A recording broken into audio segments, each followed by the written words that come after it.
YouTube? It's Monday. I'm washing clothes, and I promised you some YouTube videos today. Today is going to be the first episode on my premiere channel, Sex Game, Television and Film versus Comics, Part 1. It's a part of my new series. I guess you can call it a YouTube documentary. I'm going to make at least 4 episodes. There won't be, episode 2 might be before the end of this week.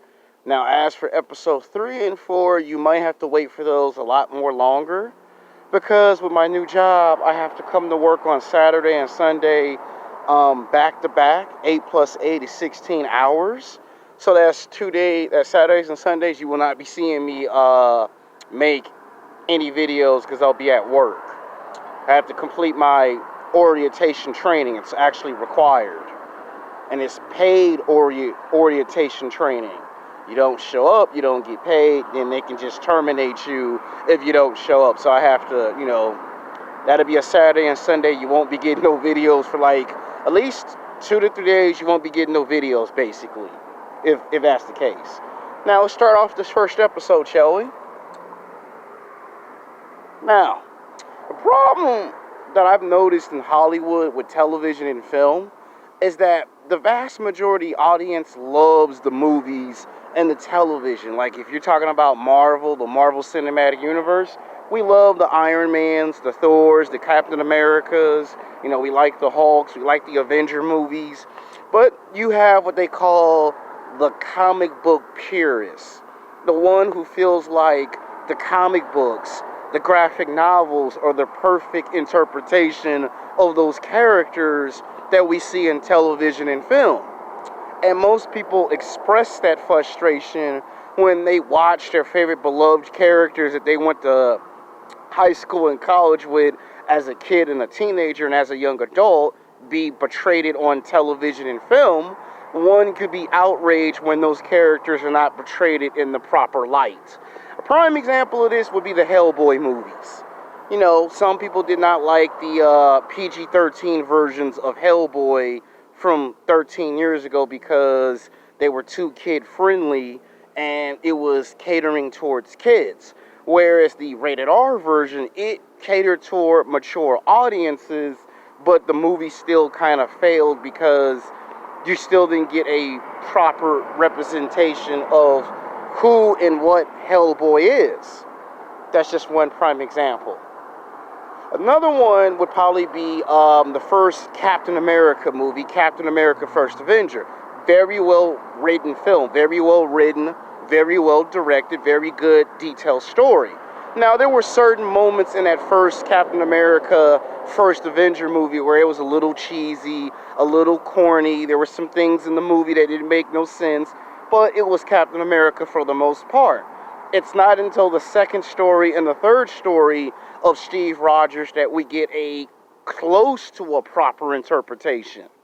Now, where in the comic books, there's stuff in the Captain America comics that could have made it into the movies. We got the story of the Winter Soldier. That's the closest interpretation I've ever seen of the Winter Soldier. Civil War, it was very well written, very well directed. Some people felt there were other comic book characters that could have been in the movie. Like, for some people, they thought Wolverine should have showed up in there, which at that time they did not have the rights to buy Fox, or they were on their way to buying Fox, and that's how that actually happened.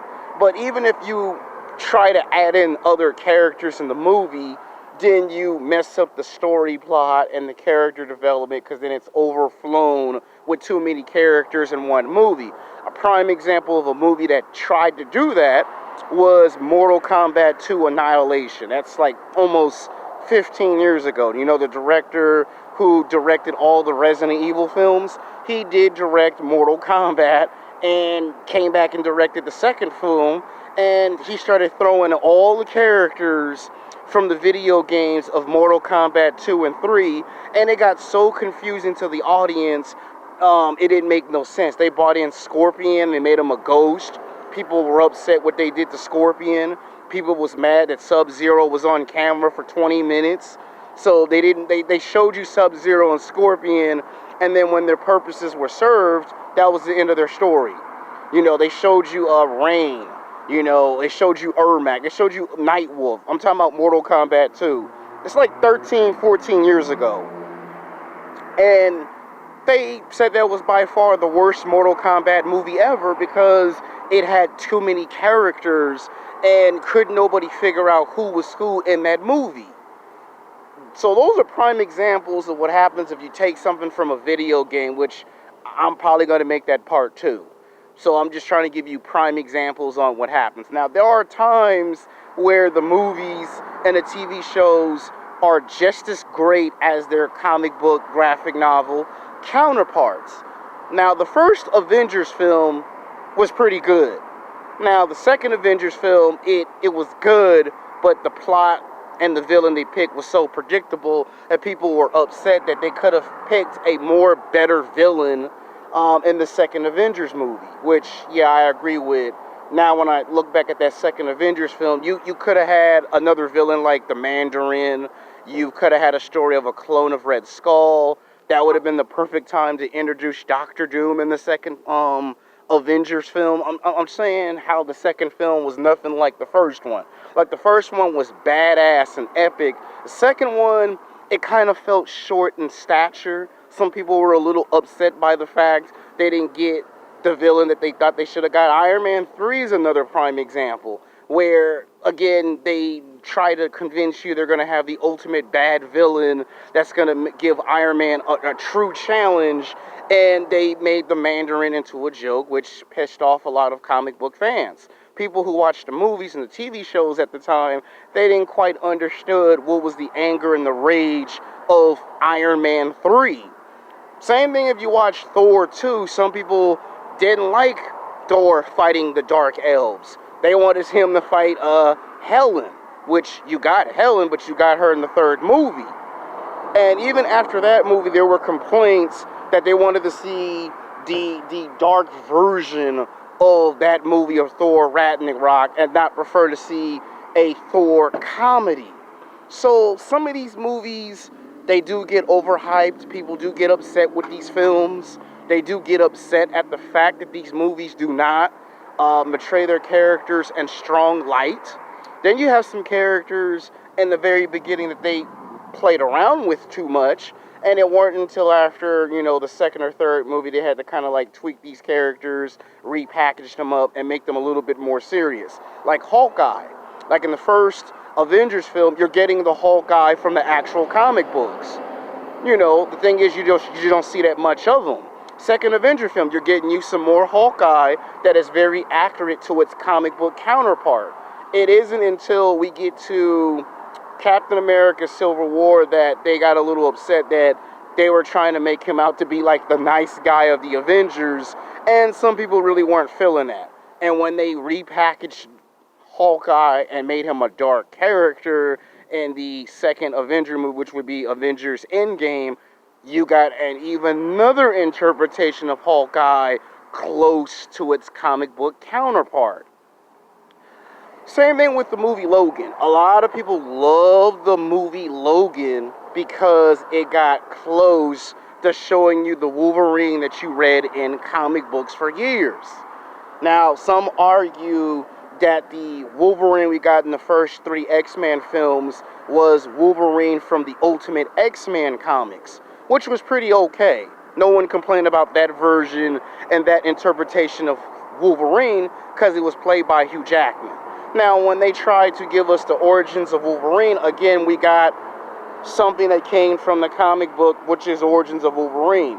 When we got to the sequel of the Wolverine, it was close to its comic book counterpart. I mean, they gave you some of the traditional characters that is a part of that story plot. Some people prefer that if they could have had the female Wolverine, Lady Deathstrike, who is Wolverine's female equal in combat, you might actually get that the second time around.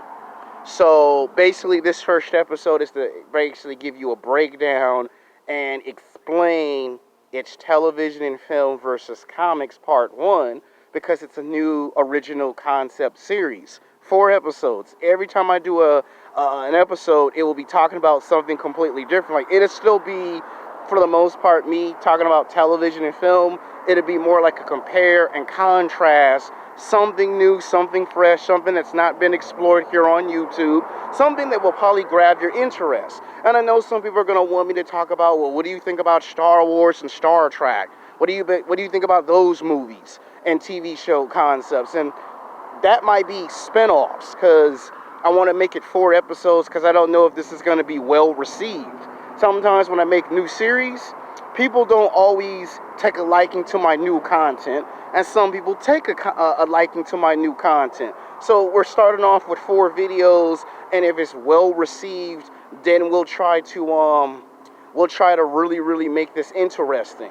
Now, in episodes 3 and 4, I'm going to start interviewing people that all they do is read comic books and graphic novels, and you're going to hear their personal take on what's the difference between the movies, the television shows, and the comic book counterparts. Part 1 is usually the most boring video of the documentaries that I do, because it just gives you a breakdown of the history lesson. And a lot of people can't stand history lessons. They just want to get straight to the good parts, because that's what they live for on the internet. It was the same thing with my martial arts series. I gave you 4 videos. I told you the first one was a little boring, which it kind of was. It still was well received. It ain't until I got to episodes 2, 3, and 4 that you really got your money's worth. And it'll be like the same thing with this. So part 1 is the introduction, which usually is boring to a lot of people. A lot of people are not going to start watching the documentary until I get to episodes 2, 3, and 4. That's when they're going to like really get into it. I mean, there's a lot of movies, a lot of television shows. Okay, Vampire Diaries, right? The books, for the most part, from what I've been told, the books, they're better than the television show. That's what I get told by a lot of people who love the TV show. The book is a little bit much better than the television counterpart. Same thing with the Hunger Games. You know, that's a book that got made into 4 films.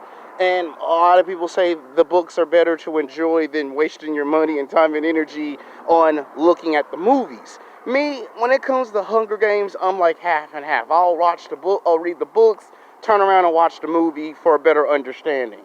When it comes to the Lord of the Rings, to me, it wouldn't matter if I watch the movies or if I read the books. They're all on the same level of greatness. You could read the Lord of the Rings books and watch the first 3 movies of Lord of the Rings that were directed by Peter Jackson, and you got pretty much a good interpretation. Now, The Hobbits is also 3 books, and there are also 3 movies, and they're kind of on the same level. Now, The Hobbits ain't nothing like the first 3 movies of the Lord of the Rings. That much we can agree on. You know, that's like a step down. But again, he made you 6 movies of that mythology of Middle-earth. Other movies that came from books, they don't usually do that very good. Like Diversion is a prime example. They made 4 books of Diversion. They made 2 to 3 movies of Diversion, and then made a Diversion television series. And some people said the TV show was just as bad as the movies, because when they read the books, they feel like the books are much better than the movies and the TV show interpretation. So there's a lot of books that get made into movies and television shows, and they don't come nowhere near close to the books or comic books counterparts. And it causes a clash. There's people who watch the movies and the TV shows versus people who are in love with the comic books and the graphic novels. I know friends that will read the comic books of their beloved icon characters, but will never watch them on television or in film ever. And then I have people that only care to watch these characters in television and film, but will never pick up a comic book. I actually have friends like that, who one tells me the books and the comics is better than television and film. Then I have another group that tells me TV and film is better than the books. Then I have someone who goes, I look at both. I look at the movies and I read the books. So part 1 is just giving you guys a breakdown, some history of the comic book genre and where it's at. Back in the glory days of comics, the 70s, the 80s, and the 90s, comic books is what got you to want to invest in watching, you know, a Teenage Mutant Ninja Turtle movie. You know, the first Batman film with Michael Keaton in it. You know, the first Superman film with Christopher Reeves in it. And then, you know, we got into the 2000s, the comic book industry hasn't been exactly, you know, good. And ever since the movies have taken off, who's reading the comic book? So that's kind of why the title is called Sex Game, Television and Film versus Comics. Someone will agree with this. Someone will disagree with this. Someone will thumbs up the video. Someone will pretty much thumbs down the video. Someone will make a comment saying I'm right. And some of y'all will make a comment saying I'm wrong and I do not know what I'm talking about at all, period. And that's perfectly just fine. This is one of them times where I'm not really doing my usual content, because I promised you in 2020 we would try to make some new content and try to do something new and creative that's fun and exciting.